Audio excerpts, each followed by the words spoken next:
It was a calm afternoon when two women approached a checkpoint where a police officer stood waiting.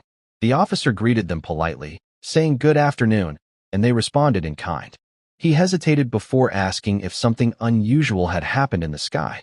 When one of the women, Alejandra, asked what he meant, he replied that he thought two angels had fallen to earth. The women, unimpressed by his attempt at charm, told him that no angel would look back at him with such lines. When the officer asked if he should try harder, they quickly ended the banter and excused themselves, saying they were about to leave. But the officer stopped them, asking if those angels had a license and registration. When Alejandra confirmed that they did, he demanded to see them. She handed over the documents, puzzled, and asked if they were suspected of anything. The officer replied that they weren't, yet, but that it was only a routine check.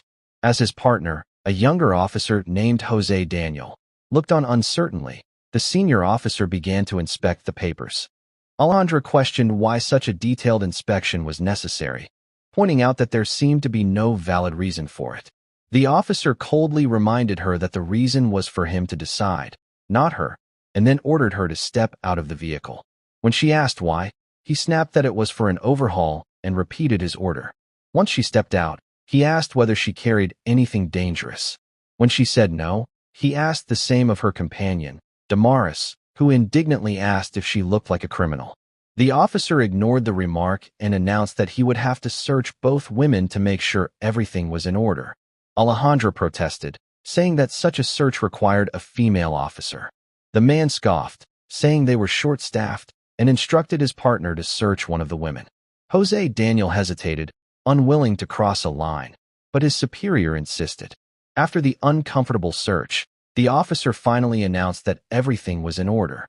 When Alejandra said they would now be leaving, the officer stopped her again, saying he would decide when they could go. He added that he still needed to check the vehicle. As he ordered his partner not to let them move, Alejandra reminded him that his actions were illegal. Jose Daniel quietly agreed, admitting that his superior could be suspicious at times, but insisted that the man was still his boss. Alejandra warned him that one day, his boss would put all the blame on him. Moments later, the senior officer found a bag of money in their car and accused the women of hiding it. Alejandra denied it, insisting the money wasn't theirs. When pressed to justify its origin, she couldn't. The officer said that if she couldn't explain, he would have to take both women to the station. As Jose Daniel was ordered to escort Damaris to the patrol car, Alejandra pleaded for a chance to speak to her sister, hoping she might know where the money came from. Pretending to cooperate, Alejandra asked the officer to let her talk privately with Damaris. When the men stepped aside, Alejandra whispered that the officers were corrupt and that she needed her sister's help to expose them. Damaris was afraid, but Alejandra told her to trust her plan.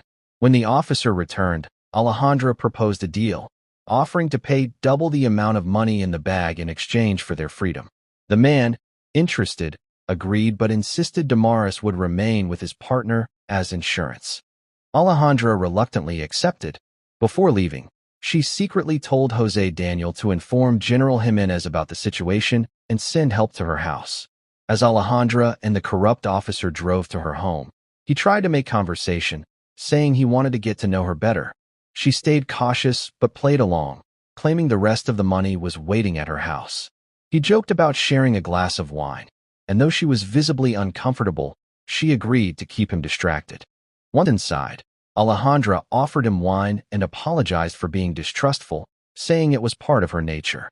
The officer took a sip and tried to flirt, saying she would make a good business partner. When she asked what kind of business, he told her he was looking for someone like her, brave, smart, and unafraid of taking risks. Alejandra smiled faintly but warned that she didn't trust him. Eventually, she convinced him to remove his gun, pretending to relax him. When he did, she revealed her true identity, Lieutenant Alejandra Jimenez, daughter of Colonel Jimenez from Internal Affairs. The officer froze, realizing too late that he had fallen into a trap. At that moment, Colonel Jimenez entered the house with a team of officers. He confronted the corrupt officer, Paul, accusing him of extortion, abuse of power, and bribery. Paul tried to defend himself, claiming it was all a misunderstanding, but Jose Daniel confirmed everything. Paul called him a traitor, but it was too late. Hidden cameras in both the car and house had captured all the evidence. The colonel ordered Paul's arrest, declaring him a disgrace to the police force. As Paul was led away, he shouted that they didn't have enough proof, but no one listened. After the arrest, the colonel turned to his daughter, asking why she had conducted the operation without informing him. Alejandra apologized, explaining that she hadn't known how many officers were involved in the corruption. He accepted her explanation but warned her not to take such risks again. Before leaving, she asked him to give Jose Daniel another chance, saying the rookie had shown integrity when it mattered most. The colonel agreed to consider it. Later, Jose Daniel approached Alejandra to thank her for trusting him. He promised never to let anyone manipulate him again or turn him into a bad cop. She smiled and told him she believed in him. And with that, justice had prevailed, for now. Thank you for watching. Turn on notification and also subscribe for more.